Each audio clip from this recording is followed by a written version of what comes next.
में साबिक वजीर सदीक कांजू के बेटे मुस्तफा कांजू ने फायरिंग करके बेवा माँ का इकलौता लख्ते जिगर उससे जुदा कर दिया। अमीर घरानों की बिगड़ी औलाद की जानिब से कानून शिकनी का ये कोई पहला वाकया नहीं। माजी में भी कई अमीरजादे ताकत के नशे में चूर होकर कानून की धज्जियां उड़ाते रहे हैं। सियासी हस्बो नस्ब और ताकत का नशा मिल जाए तो फिर कौन सा कानून और कहां का ज़ाब्ता। सियासतदानों के बच्चों के लिए कानून को हाथ में लेना कोई नई बात नहीं। लाहौर में 8 अक्टूबर 2014 को साबिक वजीर आजम यूसुफ रजा गिलानी के बेटे के गार्ड्स ने फायरिंग की, जिससे ताहिर नामी नौजवान अपने वालिदैन की आंखों के सामने जाँ बहक हो गया। साबिक गवर्नर पंजाब गुलाम मुस्तफा खर का बेटा भी ताकत के नशे में इस कदर मदहोश हुआ कि अगवा और डकैती की वारदातें शुरू कर दी। लाहौर में ही वजीर आला पंजाब शहबाज शरीफ के दामाद ने सरकारी गार्ड्स के साथ बेकरी मुलाजिम को तशद्दुद का निशाना बनाया। बाअसर शख्सियत के बेटे के हाथों आम शहरी की हलाकत का एक और वाकया 3 जून 2012 में भी पेश आया,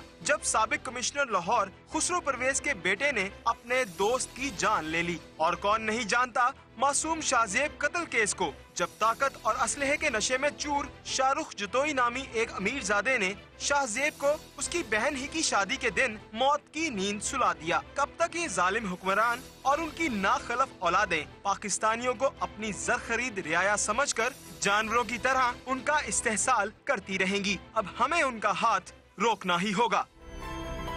बिस्मिल्लाहिर्रहमानिर्रहीम, अस्सलाम वालेकुम वरहमतुल्लाहि वबरकातुहू। अल्लाहुम्मा सल्लि अला मुहम्मदिन व अला आलि मुहम्मद, रब्बि इश्रह ली सदरी व यस्सिर ली अमरी वहलुल उक़दतम मिन लिसानी यफ़क़हू क़ौली, आमीन। ख़वातीन हज़रात, आप देख रहे हैं कुतुब ऑनलाइन और मैं हूँ बिलाल कुतुब। हम अपने बेटों के नाम अहले बैत के साथ इसलिए मिला के रखते हैं ताकि हमारे ऊपर अल्लाह की ख़ास रहमतें और बरकतें हों। इमाम ज़ैनुल आबिदीन से मोहब्बत ज़ैन का नाम देती है बेटों को, लेकिन किसको मालूम कि इमाम जैसी ज़िंदगी जो है वो भी काटनी पड़ेगी। इमाम ज़ैनुल आबिदीन से किसी ने पूछा कि तकवा क्या है, तो आपने कहा कि अगर अपने दिल को एक तशले में रख के बाजार के बीच में चौराहे में रख दो और तुम्हें वो तशला देखने के बाद लोग जब उसको देख रहे हो और तुम्हें शर्म ना आए, तुम्हें हया ना आए, ये तकवा होगा। जब कल ज़ैन का जनाजा खालिद मस्जिद में रखा हुआ था तो अपने साथ ख्वाब तो ले गया, गम दे गया, लेकिन यकीन कीजिए कल इस तशले को देख के यूँ लग रहा था जैसे आसमान पे बादल जो हैं वो अल्लाह की रहमत ख़ास तौर पर लेकर आए हैं। लेकिन तमाम चेहरे जो उसको रुखसत करने के लिए आए थे, उनकी आंखों में खौफ से ज़्यादा सवाल था। वो सवाल था कि ऐसा क्यों। ज़ैन के घर में बैठे हैं, एक बेवा है जो ज़ैन की माँ है, 2 यतीम बच्चियाँ हैं जो ज़ैन की बहनें हैं। एक बेवा और यतीम बच्चियों से ज़ैन का जिक्र करते हुए यकीन कीजिए कि दिल को जो हाथ पड़ता है उसका एहसास शायद उन्हीं लोगों को हो सकता है जिन्होंने कभी अपने चाहने वालों को मट्टी के अंदर उतारा। मैं गज़ाल आपका इंतहाई ममनून हूँ, आपने इतनी मुश्किल वक्त में हमारे साथ ये हमारी ताज़ियत कबूल की है। मुझे अपने लफ्ज़ों में इंतहसर बता दीजिए कि ये वाक़या आप तक कैसे पहुँचा, ये कैसे हुआ। ये पास कीजिएगा। शाम को मेरी बेटी ने केक बनाया है, तो ये कहती है कि मैंने अपनी मेरी दोस्त का बर्थडे था, तो कहती है मामा सादिया आंटी को भी भिजवा देते हैं। मैंने कहा चलो भेज देते हैं। कहती है मैं खुद जाती हूँ, गाड़ी पे जाके दे आती हूँ। मैंने कहा रमशा आप गाड़ी पे अकेले मत जाओ। रमशा मैट्रिक की तालिबा है। हाँ जी, तो आप गाड़ी पे मत जाओ, ज़ैन चला जाता है। ज़ैन भी आराम से मान गया, कहता है मामा इसे अकेला मत भेजे, मैं चला जाता हूँ, मैं 2 मिनट में आता हूँ, आप चाय बनाए तो मैं आता हूँ। और 2 मिनट अभी तक पूरे नहीं हुए, फिर मेरा 15 मिनट गुजर गए, ज़ैन नहीं आया। मेरे दिल को कुछ घबराहट सी हुई है। मैंने रमशा को कहा कि रमशा पता करो ज़ैन नहीं आया। मैंने अपनी दोस्त को फ़ोन किया कि सादिया ज़ैन आया है, तो कहती है कि नहीं ज़ैन नहीं अभी पहुंचा। आपको गोलियां चलने की आवाज़ आई थी? हाँ आई है। मैंने कहा शायद ये रूटीन में ऐसी चलती ही रहती हैं, आवाज़ें आती रहती हैं। मैं यही समझी हूँ, मुझे क्या पता था कि मेरे बेटे के ऊपर चली। फिर मैंने नहीं ख्याल किया, मैं गाड़ी लेके भागी हूँ। आप खुद गए पीछे? मैं खुद गाड़ी लेके निकली हूँ उसी रास्ते पे। तो आगे स्ट्रीट में ही एंटर ही हुई हूँ तो सामने इसने चीखें मारी, मामा ज़ैन का मोटरसाइकिल है, उसके शूज़, उसकी ग्लासेस, चीज़ें बिखरी हुई थी। मैंने लोगों से, वहाँ पे कोई नहीं पहुँचा हुआ था? नहीं कोई नहीं, लड़के 2-3 खड़े थे। मैंने कहा ये मेरे बच्चे की हस्बैंड बेटा किधर है? वो कहते हैं कैवलरी हॉस्पिटल में, आप उधर चले जाएं, आपके बेटे का एक्सीडेंट हुआ है। मैं वहाँ से हॉस्पिटल भागी हूँ, आगे मेरे बेटे की डेड बॉडी थी, जो कुछ नहीं मेरा बेटा नहीं था। जैन के वालिद का इंतकाल तकरीबन 1 से सवा साल पहले हुआ जी। अक्सर जब घर में मौत होती है तो इंसान अल्लाह से दुआ करता है कि अल्लाह ताला मुझे किसी और इम्तहान में न डालना। खुदा पता नहीं किस तरह से इन इम्तहानों में से गुजारेगा। जैन की बहन है रमशा। रमशा, तुम साथ थी अम्मी के? जी मैं साथ थी। रमशा, तुम खुद एक मैट्रिक की तालिबा हो, वो जो गम है वो तो अपनी जगह पर है। तुमने इस सारे वाक़े को कैसे देखा है कि ये क्या है जो मेरे साथ हो रहा है? मुझे लगा वो उसका एक्सीडेंट हुआ होगा और उसको छोटी सी चोट लग गई होगी, इसलिए शायद हॉस्पिटल ले गए उसे। लेकिन जब वहाँ हम गए तो वो उसके ऊपर वाइट सी चादर दी हुई थी जो खून से भरी हुई थी। उन्होंने उसकी कोई ड्रेसिंग नहीं की हुई थी। हमारे जाने पे उसकी शर्ट उतारी और उसकी ऊपर उन्होंने पट्टी की। उन्होंने बताया कि इसकी नेक से बुलेट नेक से, गर्दन से? जी, वहाँ से उसको बुलेट लगी और पीछे से उसकी निकल गई है। और उसके जब कपड़े उतारे तो वो खून से भरे हुए थे। उसको जब शॉपर में डाला तो शॉपर भी खून से भर गया। उसकी पूरी पैंट खून से भरी हुई थी। उसको मैंने बहुत उठाया। उसके जब पाँव पकड़े तो वो ऐसा लग रहा था जैसे किसी बेजान चीज़ को पकड़ लिया हो मैंने। बहुत उठाया उसे पर वो नहीं उठा। उसका एकेडमी का पेपर भी था, उसे मैंने ये भी कहा कि उठ जाओ, तैयारी तो है, चले जाओ, पर नहीं उठा वो।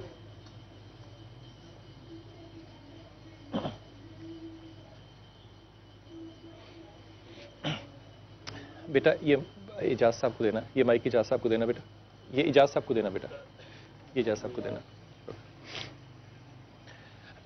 मैं पहले तो इंतहाई ममनून हूँ इजाज साहब कि आप तशरीफ लाए हैं।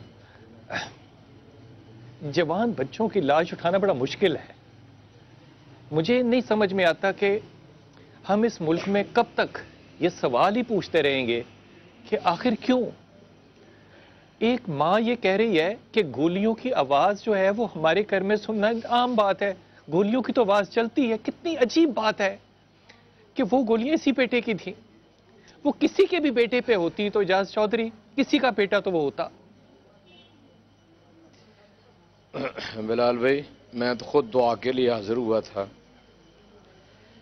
और बच्चे का जिक्र करते हुए कलेजा मुंह को आता। माँ बैठी है,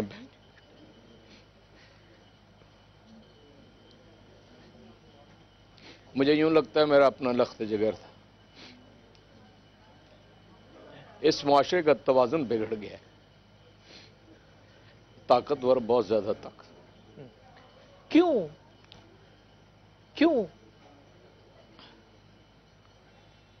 मतलब ये मेरा ख्याल है कि इज्तिमाइयत की जिम्मेदारी है कि वो माशरे को ताकत दे दे। जब माशरों का तवाज़ुन बिगड़ता है तो जुल्म में इजाफा हो जाता है, इंसाफ मुयसर नहीं आता। यहाँ एक बहुत कलील अशराफिया है जिसके पास दौलत भी है, इख्तियार भी है, इक़्तिदार भी है और क़ुव्वत भी सिमट के उनके हाथों में आ गई है। ये कैसी और जो पिसे हुए लोग हैं वो बस तकदीर के हाथों चलते रहते हैं। चौधरी साहब, ये कैसे शराफी हैं कि अगर गुजरांवाला में गरीब लोग किसी को डंडे मारे तो उनको फांसी की सजा हो जाए 1-2 साल में, अगर अमीर लोग किसी को मारे तो उनको 70 सालों में कभी सजा ना हो। हमारे बच्चे गलियों में क्रिकेट ना खेलें, हमारे बच्चे गली में साइकिल ना चलाएं, हमारे बच्चे घर से बाहर ना निकले। हम ये सांस कहाँ ले जाके? अगर हुकूमत को भी कंप्लेंट करना है, हुकूमत को भी सवाल उठाना है तो अवाम किसके पास जाएगी? वैसे तो आप जानते हैं ये क़ुर्ब क़यामत की निशानियाँ हैं, लेकिन मैं आपसे, ज़मीन जब जुल्म से और बेइंसाफ़ी से भर जाएगी तो आपको मालूम है कि ये कौन सा वक्त होगा। और मैं अल्लाह से पनाह मांगता हूँ कि शायद हम उसी तरफ बढ़ रहे हैं, लेकिन अगर हम इसमें खैर चाहते हैं तो फिर हमारी सोसाइटी को अपना रोल अदा करना होगा। और सोसाइटी रोल अदा करेगी, जैसी कौम होगी वैसे ही हाकिम होंगे और जैसे हाकिम है वैसी ही कौम होगी। चुनांचे हमें अपने मजमूई किरदार को तब्दील करना है और फिर यानी इंसाफ की एक ऐसी चीज़ है जो लोगों के दरमियान जिंदगी को आसान कर सकती है। मुझे पता क्या लगता है, मैं बड़े अदब से आपसे कह रहा हूँ, मुझे पता क्या लगता है कि जब हम छोटे थे ना, तो जब कोई जुल्म होता था ना, तो हमारे बड़े हमें बताते थे कि आसमान में जो सुर्ख आंधी आ रही है ना, इस जमीन पे जुल्म हो रहा है इसलिए आ रही है। अब मुझे लगता है खुदा भी थक चुका है जमीन के जुल्मों से, अब तो वो सुर्ख आंधी भी नहीं आती, अब तो काली आंधी भी नहीं आती। अब तो एक दिन में 10-10 जुल्म हो रहे होते हैं एक एक शहर के अंदर। कितनी काली आंधियां और कितनी सुर्ख आंधियां जो है वो इस मुल्क में चलेंगी, फिर कहीं हमें होश आएगी। ये जो माशरा बदल गया है ना चौधरी साहब, ये समझ से बाहर है। हौसला तब होता है अगर मौत समझ में आ जाए ना, तो इंसान रजा में राजी तो होता है, लेकिन फिर हौसला मिल जाता है। हौसला नहीं मिल रहा कि ये सब क्या है। ये देखिए, मैं आपसे अर्ज करता हूँ, जिंदगी इसी तरह आगे चलती है और उम्मीद और खौफ और नाउमीदी के दरमियान है ये सब कुछ। और उम्मीद की तरफ ही दोबारा सोसाइटी को लेके आगे बढ़ेंगे तो उसमें इंसाफ की तवक्को की जा सकती है। यानी सारे गम अंदोह के बावजूद मैं समझता हूँ कि उम्मीद जो है उसका दामन नहीं छोड़ना चाहिए और हम सबको मिलकर अपनी जिम्मेदारी को आपने बड़ी अच्छी बुजुर्गाना बात की। हजरत आपसे चौधरी साहब, मैं आपकी तरफ आता हूँ। सिटिंग MNA है इसका बड़ा भाई जो कातिल है अब्दुर्रहमान। अब मुझे क्यों यकीन नहीं आता, मैं इसी माशरे का रहने वाला, मुझे क्यों यकीन नहीं आता कि कभी इंसाफ हो सकता है। मुझे नहीं यकीन आ रहा। मैं इस मुल्क का एक आम शहरी हूँ, मेरे बच्चे गलियों में खेलते हैं, हम इन्हीं जगह बड़े बड़े हैं, हम इन्हीं जगह पले बड़े हैं। एक बच्चा केक लेके बाहर जाए और 2 मिनट के लिए कह के जाए और माँ उस 2 मिनट को अब कब्र तक का इंतजार करेगी। अब ये कब्र में जाएगी तो अब ये उससे मिलेगी जाके, इंसाफ मिलेगा। बिलाल भाई, हालात और वाकयात, हम लोगों ने लॉयर्स मूवमेंट शुरू इसलिए की थी कि चीफ जस्टिस इफ्तिखार जो इस सब शायद आम कोई निज़ाम बदलने की बातें हो रही हैं और इमरान खान भी निज़ाम बदलने को निकले। मैं इस वक्त कुछ सियासी बात नहीं करना चाहता, लेकिन क्या आज चीफ मिनिस्टर रात को कहीं बैठ के कहेगा कि इन मुलजिमों को पकड़ें? ये कानून ने खुद ब खुद हरकत नहीं लेनी है। आप हैरान रहेंगे, आगे दोल बात कर रहा हूं यहाँ। भाई अदालतों में धक्के कौन खा रहा है? गरीब आदमी। मैं चैलेंज करता हूं इस निजाम को, आ जाए मेरे सामने बैठ जाएं, आपकी अदालत भी बैठ जाए, मैं वकील हूं बाहर। एक मैं बात आपके सामने वाजे तौर पर कह दूं कि यहाँ अदालतों में भी और निजाम में भी आम आदमी बढ़ता है। और जहां तक ताकतवर आदमी की बात है, हजरत चौधरी साहब यहाँ पे वो शाहरुख की एग्जांपल आपके सामने है। बच्चा कह रहा है, जो कातिल है वो कह रहा है कि मेरे तो गार्ड नहीं चलाई है। गार्ड जो है ना वो कुछ पैसे लेके मान भी जाएगा। ये जो एनी शाहिद है वो जो मर्जी कहते रहे, वो उल्टे सर पे खड़े हो जाए, फर्क नहीं पड़ेगा। इस मुल्क में ये इंसाफ मिलने की हमें उम्मीद नहीं है। जिस मुल्क में इंसाफ ना हो, यकीन कीजिए कुफर के साथ आप जिंदा रह सकते हैं, ना इंसाफी के साथ आप जिंदा नहीं रह सकते। ये जिंदा नहीं रह सकते। हजरत आपका ताल्लुक अब्दुल्ला सिविल सोसाइटी से है। सिविल सोसाइटी इस सारे माशरे में, मुझे तो लगता है सोसाइटी के साथ सिविल का लफ्ज जो है ना वो अजाफी लगा हुआ है। इस माशरे के साथ सिविल का लफ्ज नहीं लग सकता जो ये माशरा इस वक्त सड़कों के ऊपर हमारे बच्चों के साथ कर रहा है।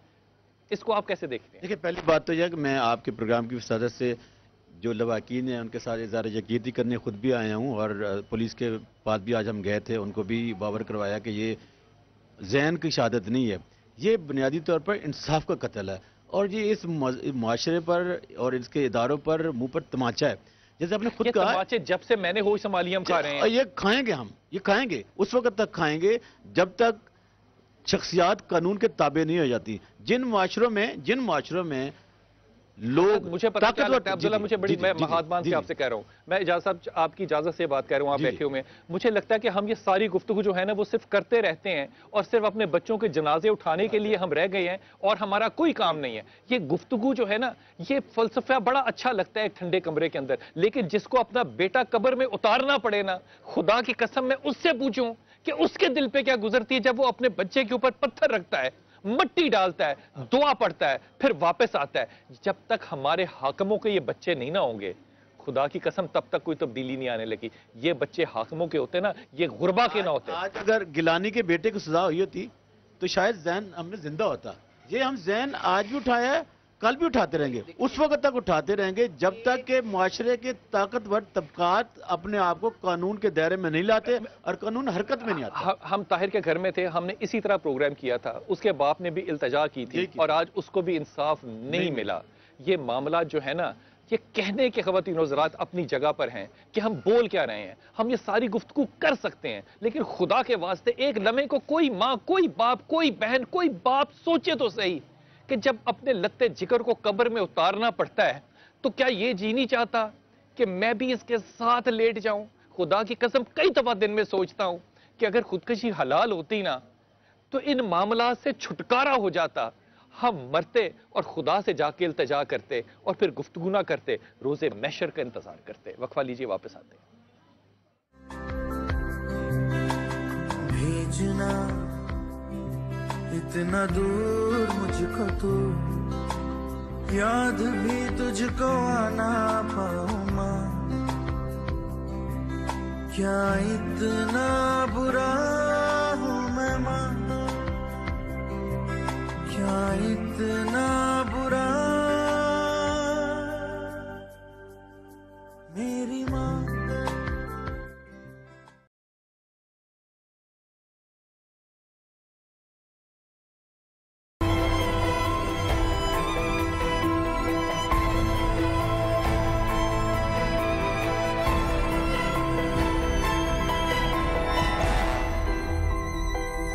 जैन बहुत अच्छा, बहुत शरीफ लड़का था, नमाज पढ़ता था 5 वक्त की। दोस्त की बर्थडे थी, उसके लिए घर से वो केक लेके जा रहा था और कुछ खाने पीने की और चीज़ें, और माँ को कह के गया जी कि I will be back in half an hour. वो आधा घंटा शायद वो ज़िंदगी में दोबारा नहीं आएगा। 1 साल का था जब उसको मैंने पालना शुरू किया है, अब वो 14 साल का था वो जब बेचारे को कल जब उसको निलाया हाथों से। हमें इंसाफ चाहिए और कुछ नहीं चाहिए। गरीब के लिए कानून है और इनके लिए कोई कानून नहीं है। वजीर ममलिकत का बेटा है तो वो बच जाएगा। इनका जो है ना मुकदमा दहशतगर्दी की अदालतों में चलाएं, इनको फौज के हाथे चढ़ाएं ताकि इनको पता चले कि वाकई इस मुल्क में कानून से बालातर कोई भी नहीं है। उसका करैक्टर जो है शराबी किस्म का, या बाकी जिस तरह कोई भी गाड़ी इर्द गिर्द लगी हुई है या किसी ने रास्ता नहीं दिया या कोई भी समझ आ रही कि इस तरह की चीज़ें नहीं होनी चाहिए कि साहब ठीक है मिनिस्टर का बेटा है या किसी का भी हो तो अप्रोच का ये फ़ायदा तो नहीं उठाना चाहिए ना। बिस्मिल्लाहिर्रहमानिर्रहीम। ख़वातीन हज़रात, मुझे लगता है जैन तो चला गया, ये आसान बात थी, मौत मुझे आसान लगने लग गई। जो लोग पीछे रह गए ना, उन्होंने रोज़ मरना है, उन्होंने एक दफ़ा नहीं मरना, वो रोज़ मरेंगे। मैं उन लोगों से जो हमें देख रहे हैं, जो हमें सुन रहे हैं, उन लोगों से सबसे इंतहाई आजिज़ी से दरख्वास्त करता हूँ कि जिन लोगों के पास उस वाक़े की कोई भी वीडियो हो वो हमें भिजवाएँ। यकीन कीजिए ये इतना बड़ा अजर होगा कि आप सोच भी नहीं सकते। इसकी बात पता है चौधरी साहब मैं क्यों कह रहा हूँ? क्योंकि अगर इस लड़के ने कहा कि गार्ड ने मारा है और गार्ड ने पैसे लेके कह लिया कि हाँ मैंने मारा है, गार्ड तो 10 साल में आज़ाद हो जाएगा, बच्चा बाहर निकल जाएगा। इसके बाद इस माशरे के अंदर जो तहलका मचेगा ना इंसाफ ना मिलने का, फिर इंसान किसी फरिश्ते में, जिस तरह ही कह रही ना, मुझे गजाला कह रही कि मेरा बच्चा सिर्फ इसलिए नहीं मैं उसको फरिश्ता कह रही कि वो फरिश्ता मेरा बेटा है, वो वाकई फरिश्ता था। यकीन कीजिए फिर फरिश्तों में दरिंदों में कोई फ़र्क नहीं रह जाएगा। हज़रत आप चचा हैं, मैं आपसे एक राय मांगूंगा, इस सारे वाक़े को आप अपनी दिल की नज़र से कैसे देखते हैं? बच्चों को कब्र में उतारना बहुत मुश्किल काम है और ये फीलिंग्स माँ बाप और रिलेटिव्स के अलावा उसको कोई समझ नहीं सकता। अब हम लोग सब बैठ के ये सब बातें तो कर सकते हैं, चीज़ों को डिस्कस तो कर सकते हैं, और फॉर द लास्ट 2 डिकेड्स यही देख रहे हैं कि ये चीज़ें डिस्कस होती हैं लेकिन इम्प्लीमेंटेशन की तरफ कोई चीज़ नहीं जाती।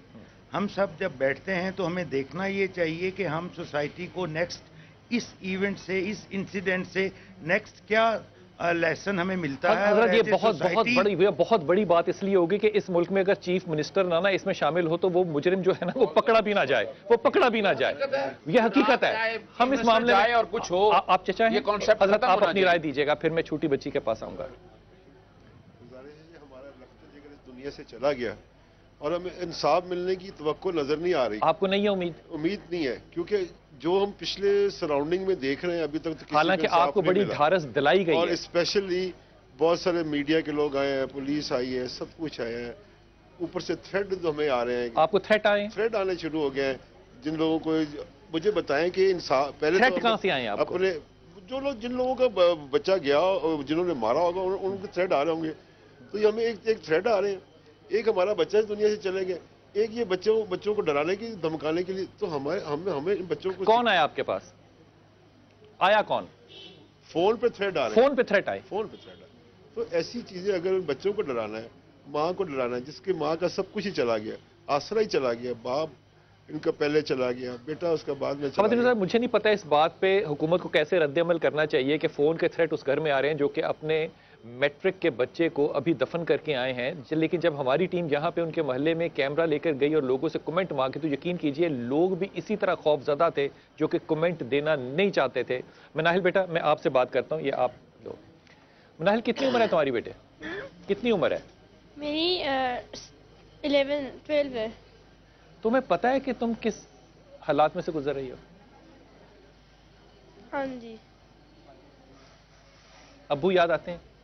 हाँ जी। तब तुम 1 साल और छोटी थी। 11 की थी। 11 की थी। इब्तिसाम, मैं इस बच्ची के साथ कैसे ताज़ियत करूं जिसको ये एहसास नहीं है कि मेरे सर पे बाप भी नहीं है और जो एक सहारा भाई का था या हो सकता था खुदा का सहारा है वो भी नहीं है।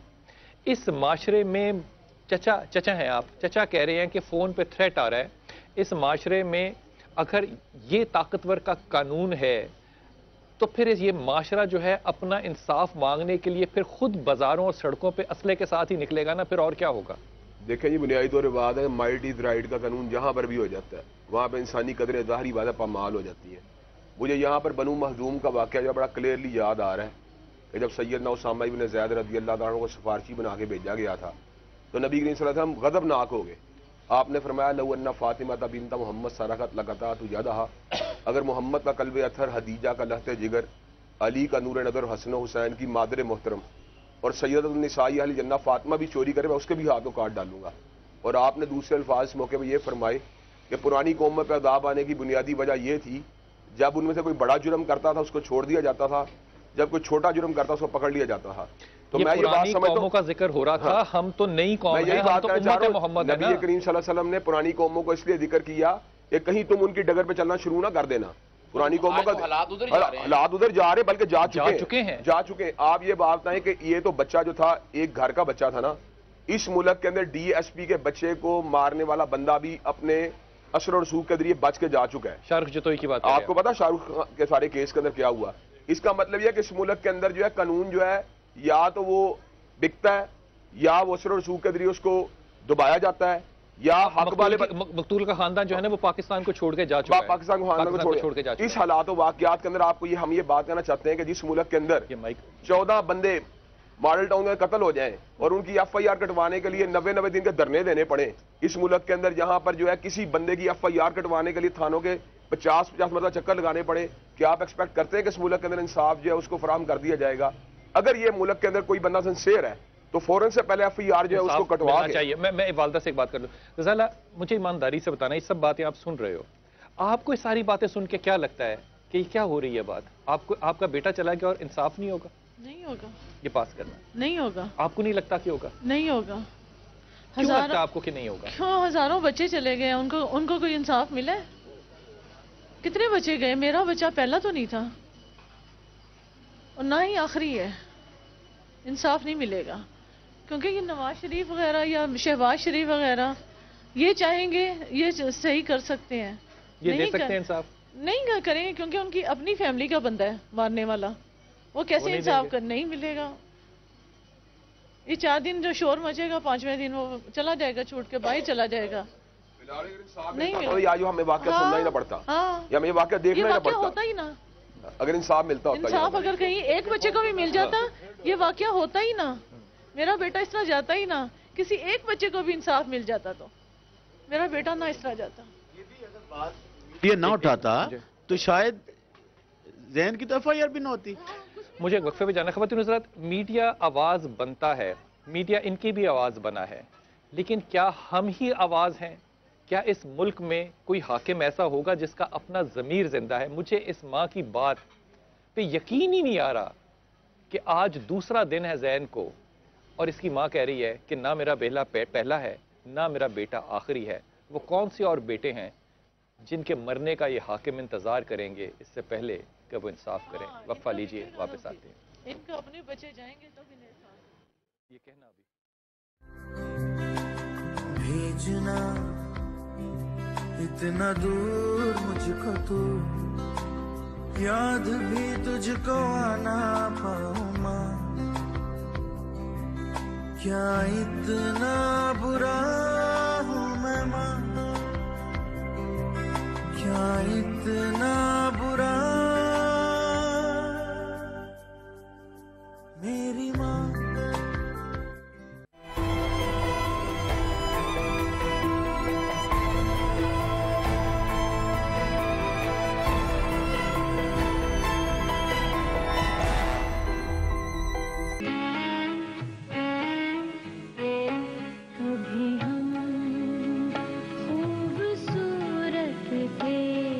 स्कूल खुला है, क्लास लगी है, लेकिन ज़ैन नहीं है।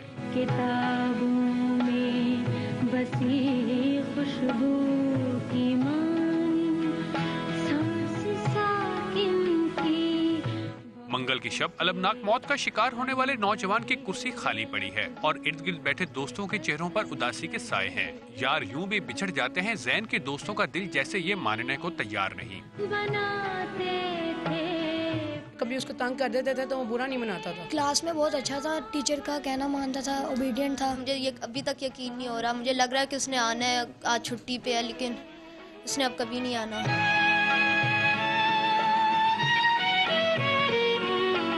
ज़ैन रऊफ के हम जमात ही नहीं, असातिज़ा भी होनहार तालिब इल्म से महरूमी का दुख महसूस कर रहे हैं। ज़ैन रऊफ हमारा एक बहुत ही अच्छा और बहुत ही नाइस, ओबीडियंट और बहुत ही पढ़ने वाला बच्चा था। हमारे दिल गमगीन हैं, हम उदास हैं, हम उसको बहुत मिस कर रहे हैं।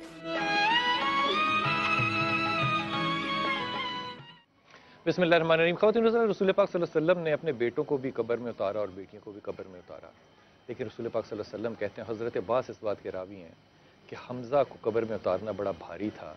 आजिज़ी का ये आलम था कि अगर चेहरे पे कफन डालते थे तो पाँव नंगे होते थे, अगर पाँव को ढकते थे तो चेहरा नंगा होता था। जाना तो खुदा के पास है, लेकिन किस आजिज़ी के साथ। ये आजिज़ी अगर रोज़े क़यामत ही हो तो मुनासिब है। इस ज़माने में जनाजे भी उठाना और आजिज़ भी होना, यकीन कीजिए दिल चीरता है। मुझे गज़ाला ये आपकी बात जो है ना, ये कभी भूलेगी नहीं कि एक माँ कह रही है कि ना मेरा बेटा पहला है ना आखिरी है। आप इतनी नाउमीद है। नाउमीदी तो गवर्नमेंट ने दी है ना, हमारी लोगों ने दी है। क्यों? आपको नहीं लगता कि आपके बेटे का लहू जो है वो रंग लेकर आएगा, तब्दीली लाएगा? ले आए, शायद ले आए। अच्छा मुझे एक बात बताओ, अगर इस वक्त ज़ैन होता, वो इस सारे माहौल को देख के आपको क्या कहता, क्या कहता, क्या चाहता वो? मामा छोड़े, मामा छोड़े, मामा छोड़ दें, ये कहता। हाँ। ये इस बेटी से देना। अगर भाई इस वक्त होता है, सारे मामले को सुनने के बाद तुम्हें क्या कहता? यही जो मामा ने कहा, मामा छोड़ दें, क्या करना है इसको करके, हमें जस्टिस तो मिलना नहीं है। मुझे नहीं पता मैं क्या कहूं कि ये सब्र वाले लोग हैं, आजिज हैं या मायूस हैं, मुझे नहीं पता। आप क्या कहोगे? देखिए जी, मैं तो ये बागो ज़ैन का कत्ल जो है इंसानियत का कत्ल है कि जिसने एक इंसान को नाहक मारा, उसने पूरी इंसानियत को मारा है। और ज़ैन का कत्ल जो है वो इंसाफ का कत्ल है। और ज़ैन का कत्ल जो है निज़ाम के खोखलेपन का जो है ना, उसका सबूत बन गया है। एक और उसके ऊपर मोहर तस्दीक सबत हो गई है कि हमारा निज़ाम जो है वो अमीरों के लिए है, गरीबों के लिए नहीं है, असर और रसूख वालों के लिए, बेअसर लोगों के लिए नहीं है, और ताकतवरों के लिए, कमज़ोरों के लिए नहीं है।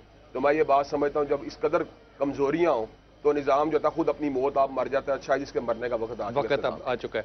मैं अब्दुल्ला आपसे रिक्वेस्ट करूँगा और आपसे वादा चाहूँगा कि एज अ सिविल सोसाइटी आप इस कैंपेन को आगे लेके जाएं, और ये माएँ जो कि इतनी नाउमीद हैं या आजिज़ हैं, मैं नहीं फैसला कर सकता, आइंदा कोई माँ जो है वो इतनी आजिज़ और इतनी नाउमीद इस माशरे में हमें ना नजर आए। जी बिल्कुल, मैं तमाम मीडिया के सामने, कौम के सामने आपसे वादा करता हूँ। हमने ये कैंपेन शुरू भी कर दिया है। संडे वाले दिन 6 बजे हमने ये उनको ट्रिब्यूट देने के लिए, उनको याद रखने के लिए सारी कौम को बुलाया, वो आएँ और देखें कि कैसे ज़हन दुनिया से चले जाते हैं और किस मायूसी के साथ इसकी माँ अभी कह रही है। तो मैं तो ये सबर कर रहा हूँ कि शायद मैं भी उन कातलों में शामिल हूँ उस सफ में, क्योंकि अब्दुल्ला क्या कहूँ, मेरे पास अल्फाज ही नहीं है, लफ्ज़ वाकई नहीं है, लफ्ज़ वाकई नहीं है। मैं सिर्फ यही आजिज़ी से अर्ज़ कर सकता हूँ कि अब्दुल्ला भी इस वक्त लेटा हमें सुन भी रहा होगा, मुझे पूरा यकीन है वो सुन रहा होगा, अपनी माँ का सहारा बनना चाहता होगा, उसको ये ख्याल होगा कि वो अपनी माँ को कब्र में उतारे, ऐसा नहीं हो सका। लेकिन जब उसकी बहनें इस घर से रुखसत होंगी तो उसका तब ये दिल भी चाहेगा कि वो अपना कब्र से हाथ निकाल के बहनों के सर पे रखे, लेकिन ऐसा नहीं होगा। अब हमें इंतज़ार करना होगा सिर्फ रोज़े महशर का, कि इंसाफ सिर्फ रोज़े महशर होगा इंशाअल्लाह। अपनी दुआ में याद रखिएगा। अल्लाह आपको बहुत खुशियाँ दे और खुशियाँ बांटने की तौफीक अता फरमाए। अस्सलाम वालेकुम रहमतुल्लाहि व बरकातहू।